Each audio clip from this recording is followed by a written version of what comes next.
in a nutshell, this is why I said hold the presses. In a nutshell, you're saying that you and Casey Kern and this unknown dude who looks like a Dale, you guys have found the cave in Miners Hill where the manuscript, parts of the manuscript at least, of the Book of Mormon were copied. That's what we're laying out from the historical sources, yes. We have a cave that the Smiths helped to construct, part of which is still there. So we could go to New York, believably, if all of this is true, and find the Cave of Records Joseph Smith was talking about. Yes. Did you find it? What? Dog, dude, tell me, this sounds awesome. And they were digging a tunnel to try to reach that chamber. Right? Yeah. So I can hear all the Exodus children cheering, yeah! Filthy treasure digger! Casey and Dale, Miners Cave Rangers. There could still be treasure.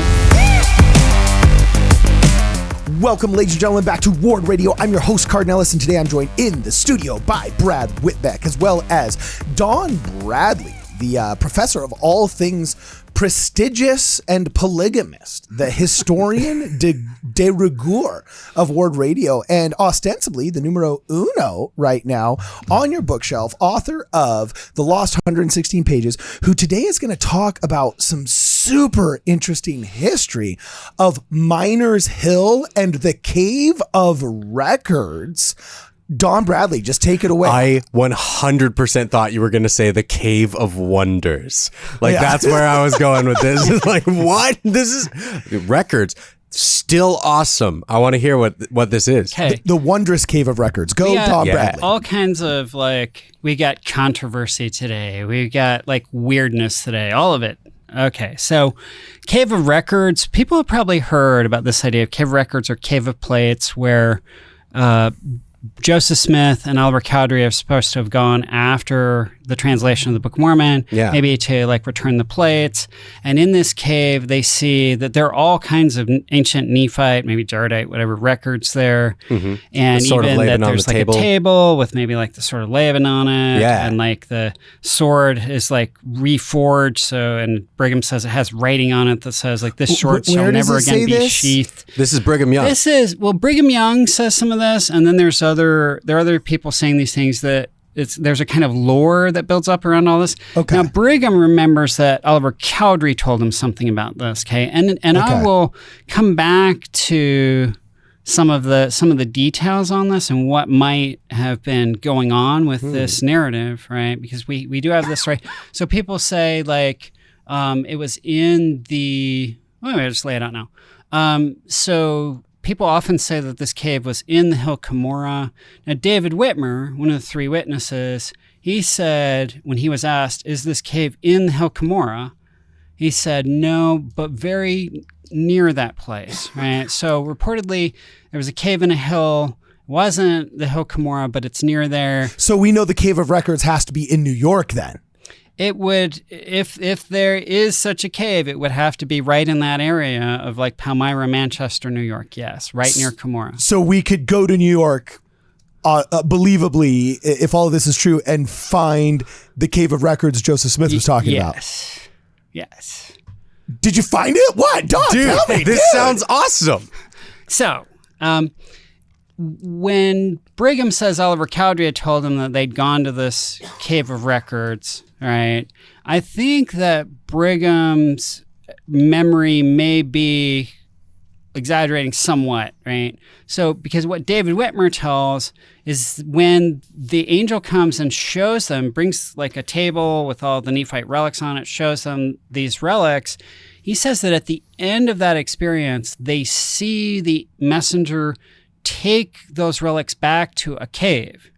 Now, based on where they had this experience, it doesn't seem like it would be a cave that was right there. Mm-hmm. It seems like that would have had to have been a vision at the end of their experience where they see the angel taking these things to a cave. Okay. Oh. And so this is why David Whitmer has this understanding that there's a cave that's nearby the Hill Cumorah where these records and things are kept. And so when Brigham says, well, I remember Oliver talking about this cave and that he and Joseph Smith had encountered this cave, I actually think he's referring to, I think Oliver told him about the three witnesses experience and how at the end of that experience, they saw the messenger returning the plates and relics to a cave in vision. I don't think that they actually went into the cave, which is what Brigham thinks he remembers Oliver saying. There's lore, there's things written about lore about the Cave of Records and so on, and it gets wrapped up in like controversies over Book of Mormon geography, because obviously if the Book of Mormon takes place down in Mesoamerica, it's kind of weird that you'd have this cave full of records, you know, like all these records. I'm of the heart and mind that if it requires a U.S. passport to go visit it, it's not from the Book of Mormon. And if the political borders of the United States ever change, my geographical views of Book of Mormon geography change with it. Oh my God. Very nice, Carden. Very you know, nice. Since you can go to Puerto Rico on a driver's license, I'm down with the Puerto Rican geography model of the Book of Mormon. All right, but if I got to get a passport, I'm out of here. That's really solid reasoning. No, I'm just kidding. I swear, I think there are people that like legitimately feel that way, though. It's kind of funny. Yeah. So yes. So under certain understandings of Book of Mormon geography, things take place right all around New York in that area. And so then it makes more sense for masses of records to be in a physical cave there and so on. Kind of like a hill shim situation. Right. Yeah. Right. Okay. So it gets bound up in issues of Book of Mormon geography. Those are not my issues. I do history. That's what interests me. Right. Okay. So when we look, though, near the hill Cumorah, at other hills in the area, a mile away from the hill Cumorah, there's a hill called Miners Hill.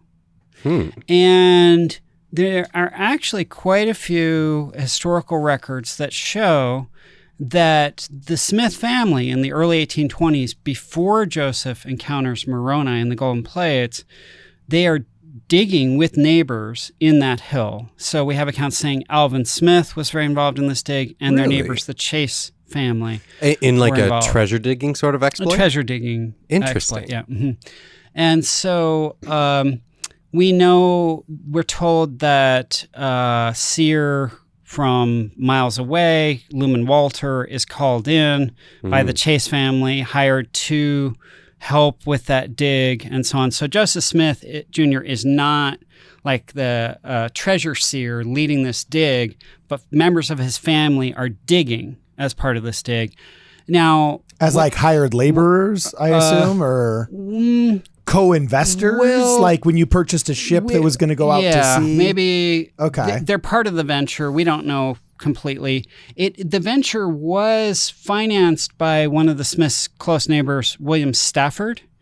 And so the Smiths are not financing it. Chases are not financing it. Stafford's financing it. And so Stafford is apparently the guy who hires Lumen Walter to come in from 30 miles away or whatever and act as the treasure seer. Okay.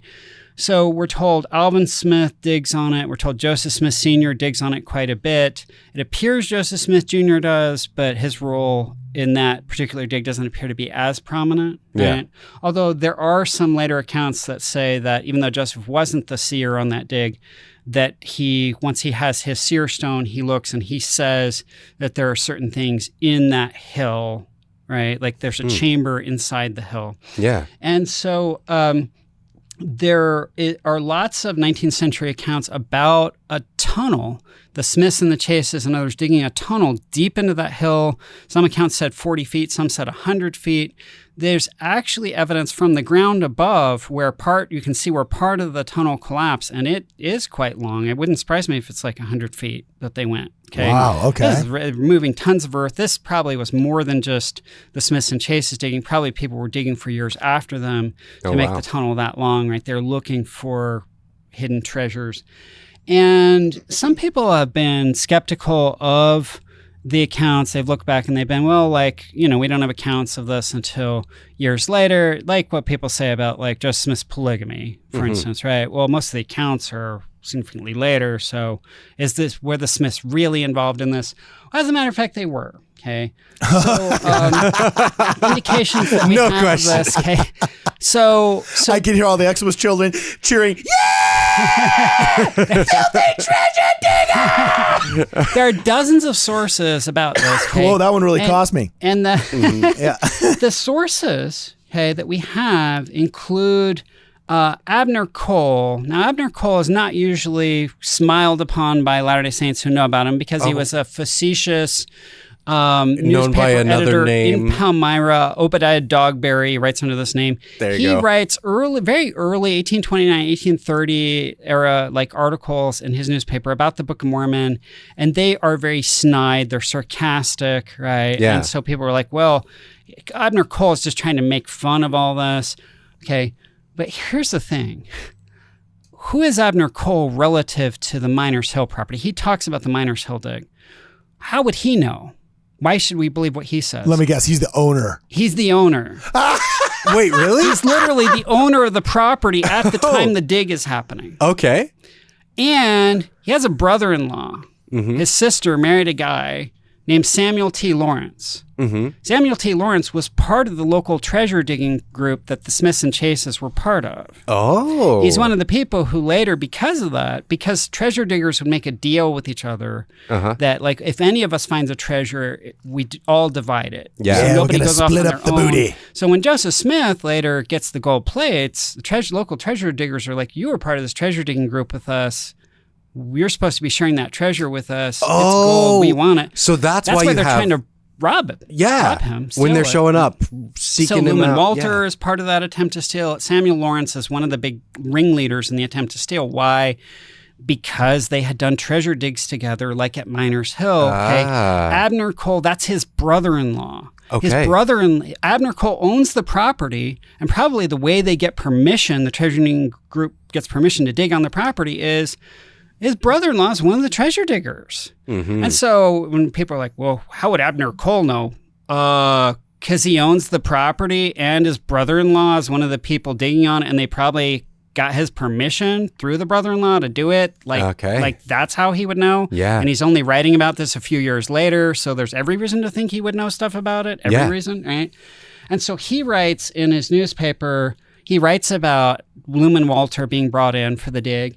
He writes comparing Joseph Smith to Muhammad because Muhammad had had visions in a cave. Oh. Well, he's thinking they dug this cave. Joseph Smith's claiming visions. He's drawing the connecting the dots. He's drawing a parallel, right? He says that the Smiths talked about large and spacious chambers under the ground, right? He's referring to like in Miners Hill, it was believed there was some sort of treasure in a chamber there, and they were digging a tunnel to try to reach that chamber. Right? Yeah. And then Is this what the first seer that they hired had projected, that there was a chamber underneath there? Yes. Oh, So poor guys. okay, not only was there an owner of the property, there were renters on the property. Okay, and the renters were the Saunders family, and one of the renters there is Lorenzo Saunders. He later gives a detailed account where he talks about the Smiths digging on the property while the Saunders family lived there, and he says Joseph Smith Sr. was there digging day after day. So we have the owner, whose brother-in-law was part of the dig. We have the renters living on the property saying, yep, Smiths were there all the time digging. Okay. We also have the family of the financier of the dig, William Stafford, one of his sons, and his son-in-law, Charles W. Brown, who became sort of the town historian for Manchester. They both leave accounts of the Miners Hill dig where the Smiths are a big part of the dig.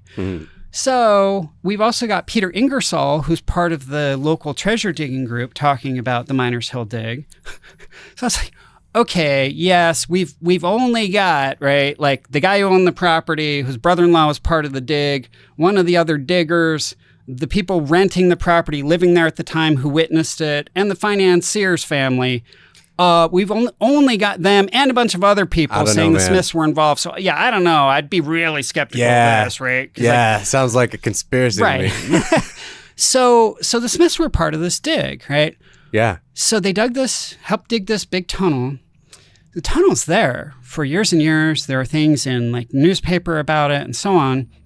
And then sometime around the early 70s, there's another newspaper article about it, and then it kind of seems to disappear. Okay, and so the couple Latter-day Saint guys go out there in like 2015, I think. Casey Kern and a friend of his, they go out and they talk to the owner of the property. And they're Casey, like, he's the guy that we talked about that runs The Book of Mormon online. yeah, he does okay. great resources online. Awesome Excellent stuff. researcher and stuff. He Awesome called guy. me the other day with a local number from California, and I was like, "What? Are you California?" He's like, "No, I'm in Korea, dude." Like, and he goes, same time. "Oh, yeah, my last name's Kern." So I bought the number from Kern County, California, and I was like, "Oh, okay." I was like, "I get it." Yeah, the kid's got style, bro. The kid's got style. So Casey goes out there with a friend of his. They get permission from the owner to look for this. The owner is looking with them for this cave. Yeah. Right. And they uncover the entrance to the cave. Wait, really? Please tell me there's video footage of them just like going through the jungle, and then all of a sudden there's some little rock that just tumbles down, and they hear the echo. I don't know about the video, but we got pictures. Do you have the picture? That's in the Discord, right? Yeah. All right, rock on. So there's a Into the picture of Discord we Casey, go. And unfortunately, I'm having a brain freeze and I'm forgetting. Forgive me, other party to the dig. I'm forgetting his first name. This guy right here? Who's with him, yeah. You know what? So He looks that's like a picture Dale. from We're just in going to the call him cave. Dale. Casey and Dale. Casey and Dale, Miners Cave Rangers. So there's a picture from down in the cave after they uncovered it. Right, Wow. Of them standing up at the front. Okay. Dude. So That's massive. part of the cave's still there. These guys right? are each 6 foot, like 8, right? No, they're both 9 feet tall. yeah, actually. yeah, there you go. It's a massive thing. So tunnel's still there now. Since then, some like the entrance actually has caved in, has like eroded. They did add some supports back in the cave, so at least part of the cave's still back there. We don't know how much might be in deeper into the hill. Okay, here's what's going on now. Okay, this is being sold. This property. No, save the cave? clock tower. Save the cave. So the current owners, it's a husband and wife. They want to sell, and so this has been listed, and I'm apparently not supposed to say too much. How much do I have to buy it for? like- I will put the broadcast equipment of Ward Radio in the freaking cave. Broadcasting and from build Miners Hill Cave. Yeah, broadcasting Radio. from the sacred bunker of the hidden records of Mormon, Ward Radio. Yes. So give me the freaking number. They're selling. Okay. No, I'm not even going to edit this until it's already sold. Like, I'm going to buy this thing first. Okay, cool. Keep going. So there was a listing. I'm not seeing the listing still when I look today online. I'm slashing someone's tires. I'm not sure. I am slashing but somebody's people tires. could reach out to you. They could reach out to me. I am and physically I could, intimidating somebody until they sell me the land. So it had been listed at a certain price, which since it's that price no longer appears to be listed online, I won't say it. If I were bidding on this property to try to secure it, I would bid in the upper hundreds. Why should people buy this property? First off, we have a cave that the Smiths helped to construct, part of which is still there. You think about like the Smith homes in Manchester, Palmyra area, right? Those homes have had to be reconstructed. They're not still there, what the Smiths built. There's something here that the Smiths built, along with others, part of which still remains. Yeah, right? of course. This is You're going to Smith find stuff, right? something. Dude, that's awesome. So it remains. It needs to be preserved. Part of this hill is being torn down and being used as landfill. That's a potential fate for this. If people who don't care about Latter-day Saint history get this, just whoever buys this, and they don't care about preserving it, this could become just destroyed as landfill or whatever. This also, by the way, probably has further sacred significance. Not only is it likely connected with the lore about the Cave of Records, Yeah. okay, there is, Casey and I have evidence that Oliver Cowdery, and we're still working on this, and we weren't planning on going public with it yet, but now that this is being sold, we want to work on it more and publish. But there is some indication that Oliver Cowdery may have done some of the copying of the Book of Mormon printer's manuscript in this cave. What? Okay. So Oliver... Oh, interesting. When they're doing the printer's manuscript, Joseph moves back down to Pennsylvania. Oliver stays up in New York. He's copying the manuscript so that when the manuscript they give the printer is not the actual original manuscript, so more of the original manuscript does not get stolen, like happened with, the part that Martin Harris had borrowed. So Oliver is staying with the Smiths in Hiram's cabin. There are a bunch of Smiths living there. It's a tiny space. Where is he like taking all his manuscripts and like spreading them out and doing the copying and double checking? Probably isn't room there, right? Interestingly, he signs his letters, and I've gotten this confused before, which was Palmyra and which is Manchester, so I hope I say this right. Yeah. Miners Hill Cave, as I understand it, it's in Manchester, but Oliver was signing his letters saying that he was writing them from Palmyra. So Oliver's writing letters saying, hey, I'm copying the manuscript. I'm up to this point in the Book of Alma. And he's writing letters to Joseph Smith down in Pennsylvania, and he's dating the letter, and then he's saying, I'm in Palmyra. Well, no, he's saying, I got that totally wrong. I think Hiram's living in Palmyra. The Smiths are living in Palmyra. The cave is in Manchester. He's signing from Manchester. Okay. So he's not doing the copying at the Smith home. Where is he doing it? So the typesetter who receives this manuscript, whom Oliver gives this manuscript to do the typesetting at the Grandin Press, John H. Gilbert, is a man with a fantastic memory. He gives detailed descriptions of the manuscript that he receives that we can check against the actual printer's manuscript. He's like dead on, right? He says the manuscript was being brought to him from a cave. Okay. Now, he thinks the book's actually being translated in a cave, which we know is not the case. But the fact that he believes Oliver's bringing this manuscript to him from a cave suggests Oliver could be doing copying work in the cave. That would explain why Oliver is signing his letters from someplace other than this Hiram Smith cabin, and why John H. Gilbert remembers this. So this is a church history site. The Smiths dig there. This is remnants of something that they constructed, a tunnel, and it may be part of the coming forth of the Book of Mormon where Oliver Cowdery copied the printer's manuscript. Okay, so in a nutshell, this is why I said hold the presses. In a nutshell, you're saying that you and Casey Kern and this unknown dude who looks like a Dale, you guys have found the cave in Miners Hill where the manuscript, parts of the manuscript at least, of the Book of Mormon were copied. That's what we're laying out from the historical sources, yes. Dude, so there are all sorts of historical reasons to buy this. Yeah. And there could still be treasure. No one has found it yet, so maybe. What percent chance is there that there's treasure in this hill, Don? I have no idea. Give me a number. That chamber. Okay. We got to find the chamber. There's a house on the property, right? Okay. So this is not just about buying a cave. There's a house. Oh, really? There's a house there, too. It's a 10-acre property. Oh, wow. Okay. So someone could buy this. Dude, they could rent it out to people. This can be a kind of investment. This doesn't just have to be preserve this property. But if it is preserved, right, then if someone buys it who's interested in church history, then it doesn't get destroyed. It can be listed on the New York State Historic Sites Registry. No, don't do it. Don't do it. Keep it private. Or not, okay? But I'm just saying that's one possibility. It can be preserved, right? The site could potentially be restored. It could be excavated, so we could find material culture that the Smiths and others left there, piece of a pickaxe, stakes they put in the ground, whatever. We could figure out more. The treasure they were looking for the whole time. Part of the lost 116 pages. We could figure out more about the treasure digging practices of the time. All kinds of possibilities here. But first, the cave actually has to be purchased and preserved. That's step one. And there's urgency to this. Okay, awesome. Unfortunately, we have to go. There's a hard out coming up here, but we're going to stay after just for a moment to give a couple of extra details about this Miners Cave. This has been totally awesome. Don Bradley, thank you for showing up strong for us. Everybody who's listening on the radio, make sure you buy his book, The Lost 116 Pages, Reconstructing the Book of Mormon's Missing Stories.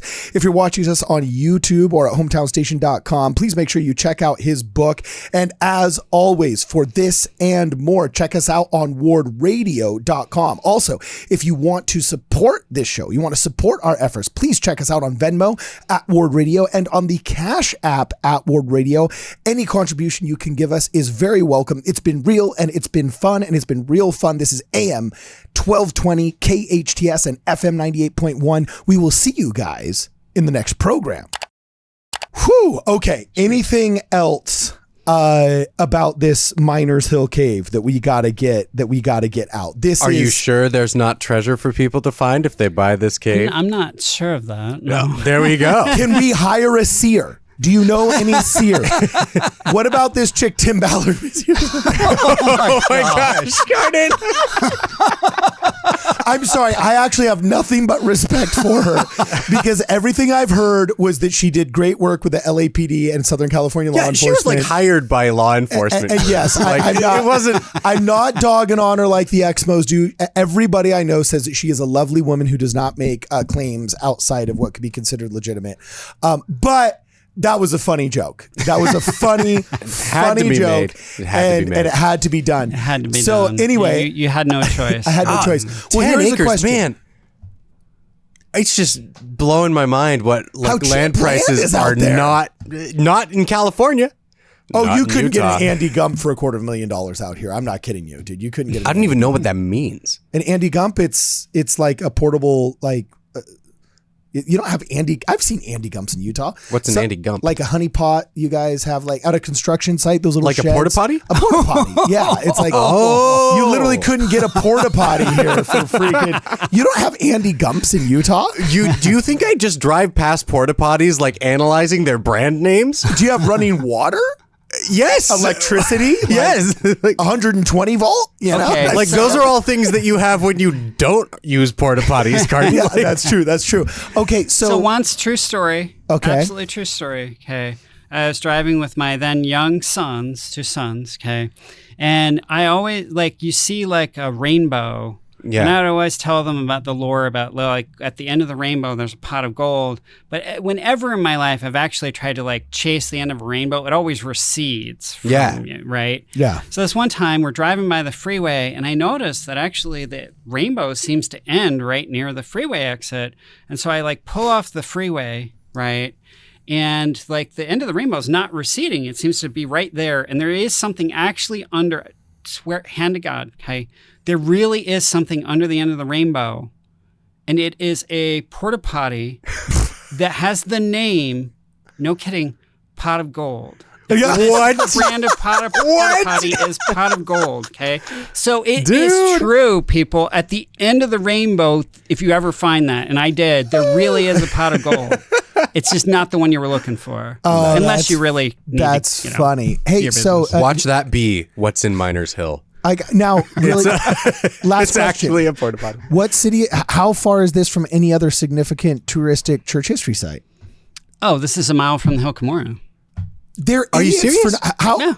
So Who's people not wanted buying to go this? like This should be a private Palmyra museum. or have a vacation home in Palmyra where you can go to Palmyra Temple. I gotta get this. There you and have your own private tunnel from Mormon history. And there why you don't go. I know more rich This people? is for you. I want to have more rich We're millennials, friends. bro. Boomers are the rich people. We're millennials, man. That's fair. What can I say? All right. For this and more, please check us out on wardradio.com.